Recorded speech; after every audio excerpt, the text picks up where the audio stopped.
Саламатсыңдар балалар. Бүгін біз тірі организмдердің сыртқы орта менен әсері туралы ақпарат алатын боламыз. Жалпы тірі организмдер сыртқы орта факторларының реакция түрлерін қарастырамыз. Каналға тіркеліп кетуді ұмытпаңыздар.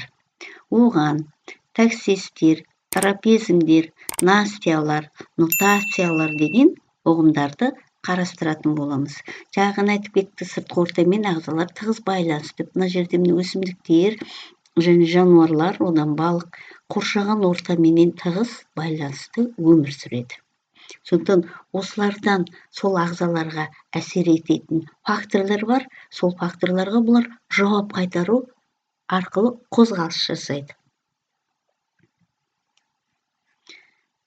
Енді жалпы табиғатта физикалық және химиялық факторлардың әсер етуінің бүкіл организм орны ауысады. Енді сол әсер ететін факторларды біз тітіркенгіштер деп атаймыз, бір сөзбен айтқанда. Енді сол тітіркенгішке қалай жауап қайтарып жатқанына байланысты таксистерді теріс таксис және оң таксис деп екі топқа бөлеміз.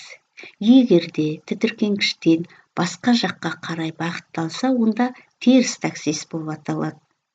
Егерде бұл ауысуы тітіркенгішке қарай бағытталса, онда оны дұрыс таксис деп атаймыз. Табиғатқа қарай тітіркенгіштерді біз фототаксис, хемотаксис деп екі топқа бөлеміз. Ағзаның химиялық заттар, тұздар, қышқылдар, тағы басқа әрекеттер әсер етіп атса, оны хемотаксис деп атаймыз. Ал ағзаның қоршаған ортаның өзгеріске жауап қайтарса, оны термотаксис деп атаймыз. Ағзаның жарық деңгейге жауап беретін болса, оны фототаксис деп атауға болады. Онда осыны қысқаша мисалдармен қарастырайық балалар. Жалпы таксис дегеніміз бұл қозғалғыш организмдердің, мысалы бактерия, қарапайымдыларға жарық химиялық заттар немесе температура сияқты сыртқы факторлардың бағытты қозғалысы болып келеді екен.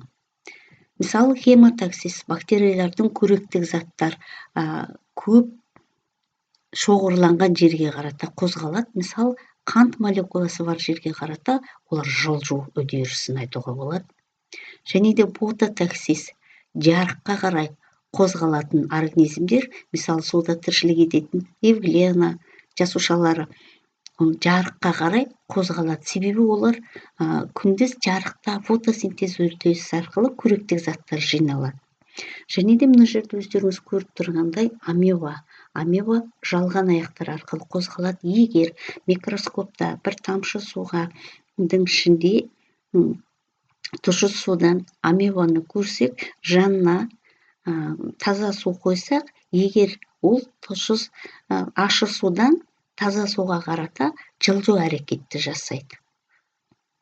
Және де бір жасушалы балдырлар өздігінен еркін қозғалып өмірдің жауап қайтара алады. Енді балалар, жаңағы таксис деген ұғым көп жағдайда қарапайымдыларға, бактерияларға тән қасиет екен. Енді трапезм деген бұл өсімдікке тән қасиет болып келеді. Трапезмдер өсу, қозғалыс деген мағынаны білдіреді. Өсімдік мүшелерінің сыртқы тітіркенгішіне қарай немесе одан кері бағытталған өсу реакциялар жүріледі.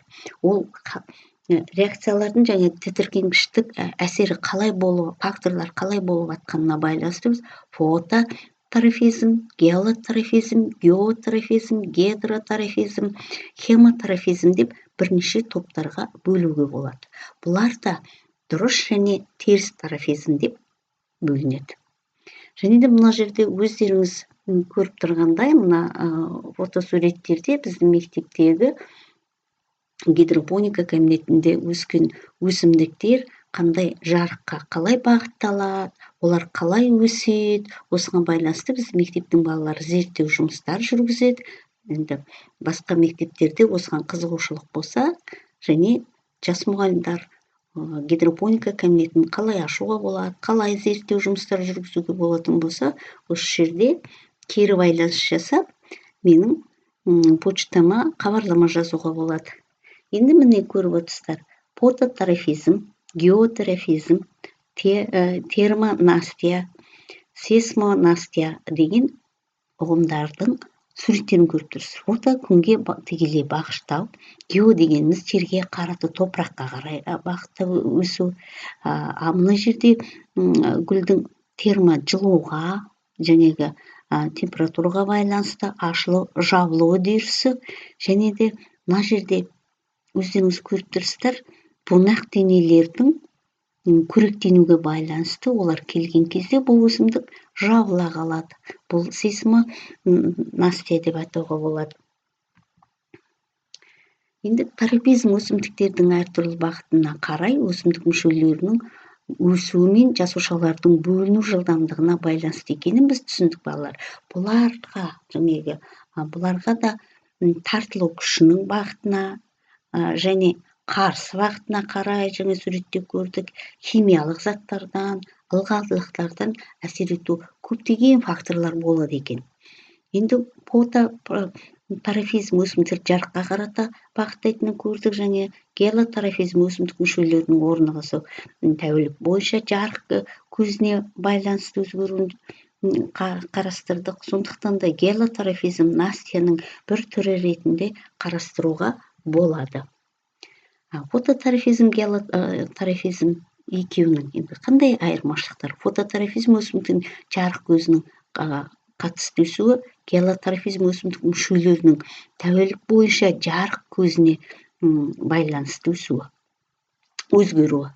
Енді бұлардың ерекшеліктері гелотрофизмде настияның бір түрі ретінде қарастыруға болады дегенді бағанада айтып кеттік. Мына жерде өздеріңіз көріп тұрғандай біздің ең жақсы білетін күнбағыс өсімдік. Неге күнбағысы деп атағанын сіздер жақсы білесіздер. Настия деген ұғымға тоқталайық енді. Настия деген көнбестену деген мағынаны білдіреді. Бұл жерде өсімдік бөліктерінің жасуша серпімділігінің өзгеру нәтижесінде болатын бағытсыз қозғалыс. Өздеріңіз шаң жапырақ тәрізділерді көріп отырсыздар. Бұған гафтонастия, мимозаның қозғалысы, фотонастия, бәйшешектің қозғалысы, бағын өздеріңіз көрдіңдер, алдында бәйшешек қалай қозғалған. Және бұның тітіркенгіштіктің әсерінен жасушадағы химиялық өзгерістерге тығыз байланысты болып келеді. Нутация дегенде біз циклді қозғалыс деп атауымызға болады. Бұл жерде өсімдік мүшелерінің тургордың циклдік өзгеруіне байланысты болатын қозғалыс. Мысалы, маятник тәрізді немесе айналмалы қозғалыстар.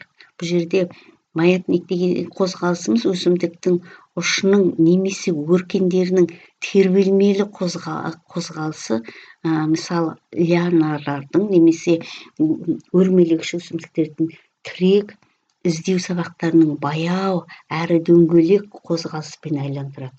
Мұртшалар, өркен төбесінің қозғалыстары. Бұл жерде мұртшалар арқылы ары қарата өрмелеп өскенін байқайсыздар өсімдікте.